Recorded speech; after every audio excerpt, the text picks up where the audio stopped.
Hello, Active Xer. So the question I am answering is, when should I go back to work with lower back pain and/or sciatica?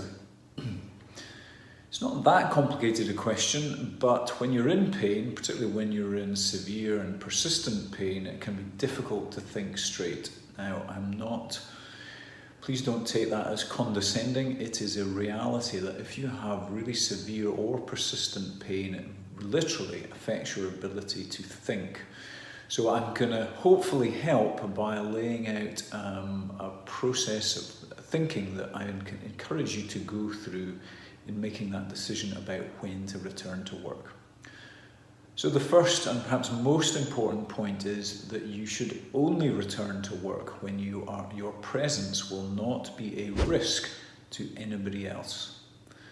Now, this may not be relevant to you if you have a desk job, but certainly if you work in a number of different industries, then people depend on you being able to physically cope in the workplace. And there is a danger for some people that if that is in question, if your back might spasm at any given moment and cause you to give way, and that then puts somebody else at risk, then you should not be back at work. You should not be thinking about returning to work. Now, there are some obvious scenarios here. If you're carrying a heavy load with somebody else, whether that be in a healthcare setting, you're carrying a patient, transferring a patient from a bed to a gurney, or if you're carrying a heavy load on a building site along with somebody else, you're clearly putting that other person at risk if you're not physically capable of doing the job. But there are, and you will be able to think of a number of other scenarios, so nobody knows your job as well as you do. So the first question I think you should be asking and being able to answer is, by being back at work in my current state, am I a risk to someone else? And if the answer to that is yes, then you should not be back at work. Okay, so that's the first point. The second point is, are you going to contribute to net productivity? And what I mean by that is, by being back at work, are you actually going to be a drain on the other people at work? Is your presence going to hamper their ability to work productively? And I'm not talking about safely, as I was making in the last point, but sometimes people we have to make allowances for everybody, and I encourage you to do so. But if the members of your team are constantly having to make allowances for you, and that's reducing their productivity, then globally the company productivity goes down. So that could be a scenario in which you're as well to stay away from work and not essentially contribute to a reduced productivity. Now, I'm an employer, so I'm always keen for people to get back to work, but not if it results in a sort of net reduction in productivity. Whether that's because, Jeannie's always running off to see if you're okay and making you cups of tea and doing some of your jobs for you, and that's reducing her productivity, or some other scenario. Okay, you get the idea. So secondly, if you contribute to net productivity, that's a green light for me. Now thirdly, when returning to work doesn't slow up your recovery. Now, you need to think about your long-term health improvement and recovery here. It's all well and good that you're keen to get back to work, but if in so doing you're reducing your rate of recovery, or perhaps even jeopardizing it entirely, then in my book, that is not a sensible move. Now, it's easy, we can all think in a sporting context, and particularly if you've been involved in the world of sport or dance, performance, if you go back too soon, there is a real danger that you're going to end up with a long-term, a chronic or recurrent, persistent problem. And that, in the long run, is clearly not good for you, it's not good for the business. So please, think about, if you go back to work, is that likely to slow up your recovery or to jeopardize it entirely in the long run?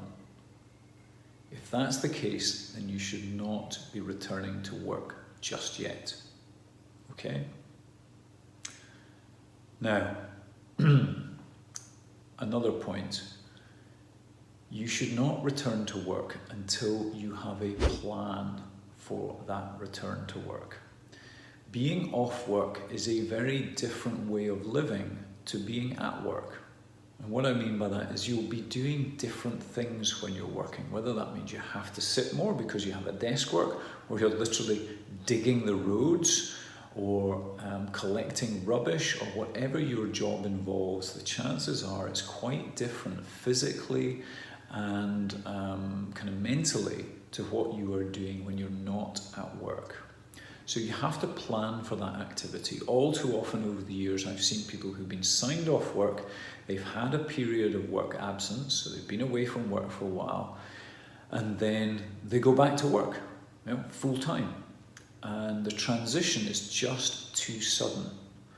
So it's very important that you plan for that return to work. And there are a number of ways of doing that. One would be to think about, what do you do that's different at work to at home? So if you're going to have to sit, and sitting has been really painful for you of late, then you have to practice sitting at home and build up the amount of sitting you can do before returning to work. There's no good, being off work because you can't sit, because your back's so sore, your sciatica's so bad, and being off for work for 4 or 5 weeks, however long it may be, and then thinking that everything's much better, and then returning to essentially sitting for 38 hours a week. That is a recipe for recurrence. So if you're going to have to get back to work, and work will involve sitting for, let's say, 40-minute stretches and then getting up and moving around, then you should practice building up to that point. So I'm not going to go into the protocol for this, but basically start low and build slow. So get back to that kind of level of activity that you're going to have to perform at when you get back to work. The rest of your plan is essentially summed up in my old maxim of use it or lose it, but don't abuse it. So the more movement that you can do, the more tasks that you can do that don't aggravate your pain, great, carry on and do those. But don't do things that aggravate your pain and set back your recovery, or at least don't do them to that dosage. So if you know that you can sit for 20 minutes, but if you sit for 25, your pain gets worse, then just plan to sit for the 20 minutes and slowly build up to 22, 24 and so on, and just gradually increase those tasks that would previously have aggravated your pain. Okay? Hope that's made sense. So in essence, or rather in summary, firstly, when should I go back to work with lower back pain or sciatica? You should go back if only when you are not a risk to anybody else. Secondly, when returning to work doesn't reduce in a net reduction in productivity. So are you actually holding other people back from being productive? Thirdly, when returning to work doesn't jeopardize your own recovery. And lastly, only once you have a plan in place. Now, if you want help with that plan, as ever, please go to backpainandsciatica.com, where you can undertake a free assessment.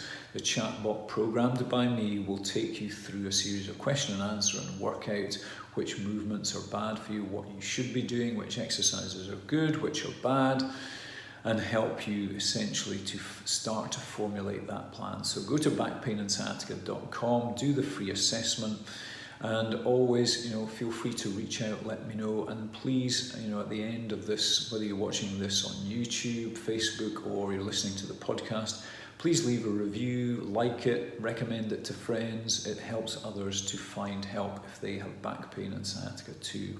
And hey, if you happen to be in the Edinburgh area in Scotland, then you can look us up at active-x.co.uk.